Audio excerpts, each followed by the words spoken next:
Assalamualaikum warahmatullahi wabarakatuh. Jumpa lagi dengan saya, Julfaruk Sofyan. Melanjuti diskusi kita sebelumnya, pada pertemuan kali ini kita masih tetap membahas mengenai perekonomian tertutup. Tapi pada sesi ini kita akan menambahkan sektor pemerintahan ke dalam model kita. Juga akan dibahas mengenai kebijakan fiskal. Ini adalah arus lingkar perekonomian tertutup dengan 3 sektor. Penyesuaian apa yang harus kita lakukan terhadap fungsi konsumsi yang telah kita kembangkan sebelumnya? Pertama-tama, dengan adanya sektor pemerintahan, pemerintah akan mengambil pajak neto dari rumah tangga.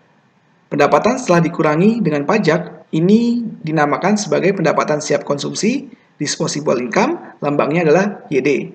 YD sama dengan Y dikurang T.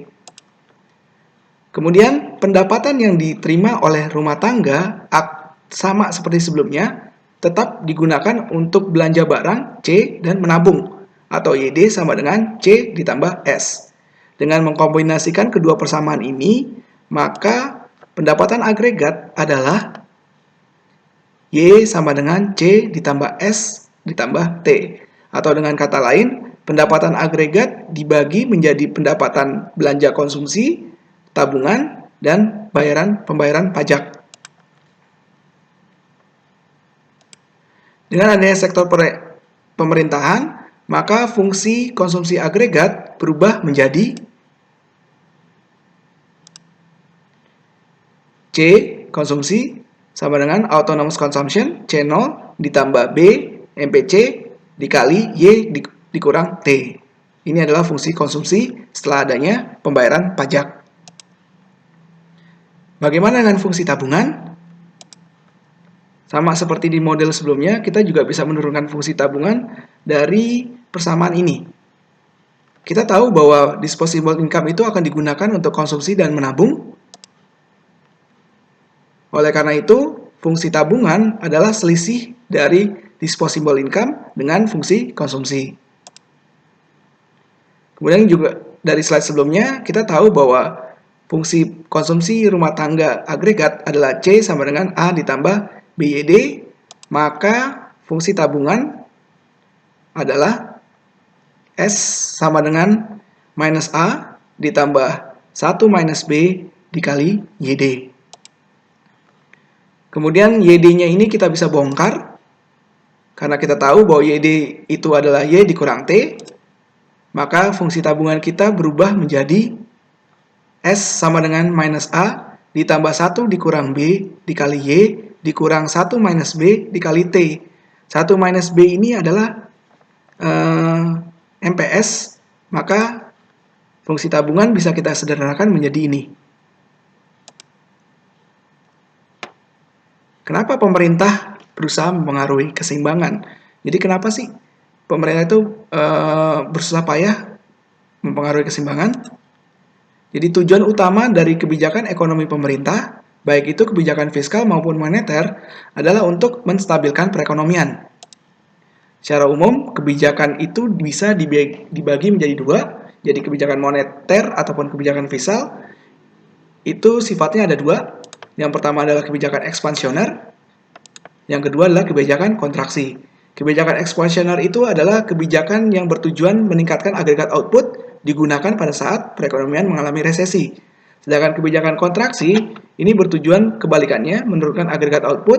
Ini digunakan pada saat perekonomian berada pada kondisi full capacity atau penggunaan penuh untuk mengendalikan laju inflasi. Jadi umumnya laju inflasi itu akan memuncak pada saat perekonomian beroperasi pada penggunaan penuh. Ini sedikit tambahan mengenai kenapa pemerintah berusaha mempengaruhi keseimbangan. Oke, ini adalah siklus bisnis yang pernah kita bahas sebelumnya. Jadi bagaimana apa sih gunanya kebijakan fiskal kontraksi atau kebijakan fiskal ekspansi? Jadi kita tahu bahwa bisnis cycle itu seperti ini, seperti garis hijau ini.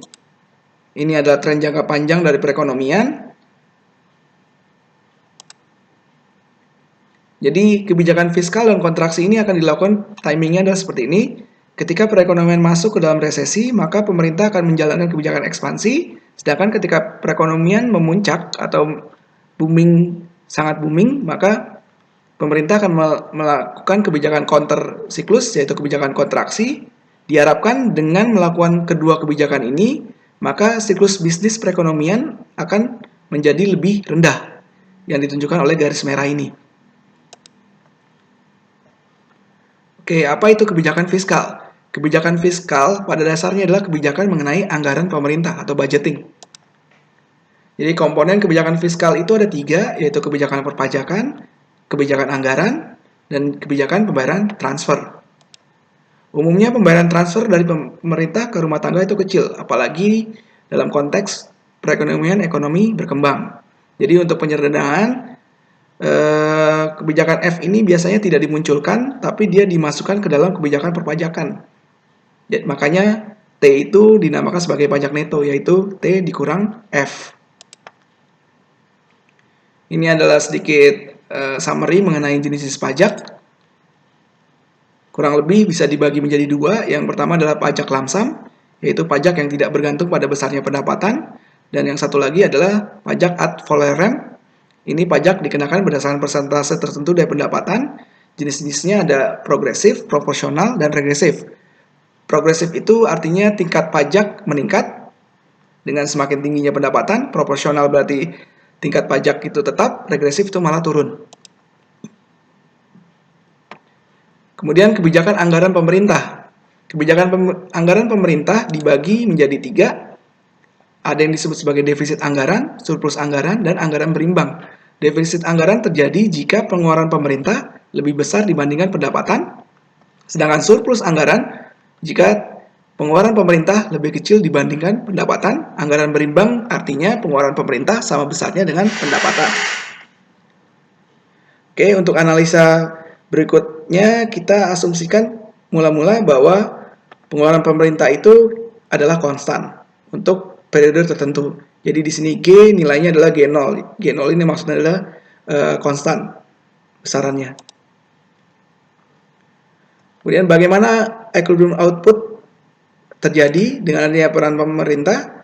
Sama seperti sebelumnya, keseimbangan output itu hanya akan terjadi jika Y sama dengan AE. Di sini karena adanya sektor pemerintah, maka AE, pengeluaran agregat yang direncanakan, berubah menjadi CI ditambah G, jadi CIG. Karena Y sama dengan AE, maka keseimbangan agregat output itu akan terjadi jika Y sama dengan C ditambah I ditambah G. Jika besarnya agregat output lebih besar dibandingkan pengeluaran agregat yang direncanakan, sama seperti sebelumnya, maka kondisi ini akan menimbulkan investasi yang tidak direncanakan.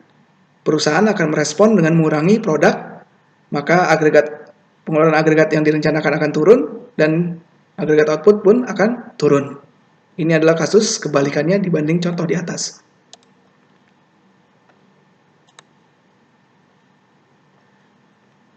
Oke, ini adalah summary kita mengenai fungsi-fungsi. Ini adalah fungsi tabungan, ini adalah fungsi investasi kita, dan ini adalah fungsi pengeluaran pemerintah kita. Jadi kondisi keseimbangan tercapai jika Y sama dengan CIG, tinggal kita masukin fungsi-fungsi di atas. Maka kita dapatkan bahwa keseimbangan agregat output itu terjadi pada saat 1 dikurang 1 minus B, ini adalah multiplier sama seperti yang sebelumnya, dikalikan dengan C0, I0, G0 dikurang BT, di mana C0, I0, G0 ini sekarang adalah pengeluaran otonomus sama seperti sebelumnya. Pada slide sebelumnya kan pengeluaran otonomus ini hanya C0 dan I0, karena sekarang ada pemerintah maka ditambahkan G0. Sekarang kita lihat berapakah angka pengganda untuk perubahan dalam belanja pemerintah. Kita tahu bahwa B itu adalah MPC. Di sini angka pengganda untuk AG itu sama dengan angka pengganda untuk investasi, yaitu 1 per MPS. Sehingga apabila pengeluaran belanja pemerintah itu berubah, maka kita bisa hitung besaran perubahan dalam agregat output dengan menggunakan rumus ini. Sedikit warning, jika kebijakan di sini jika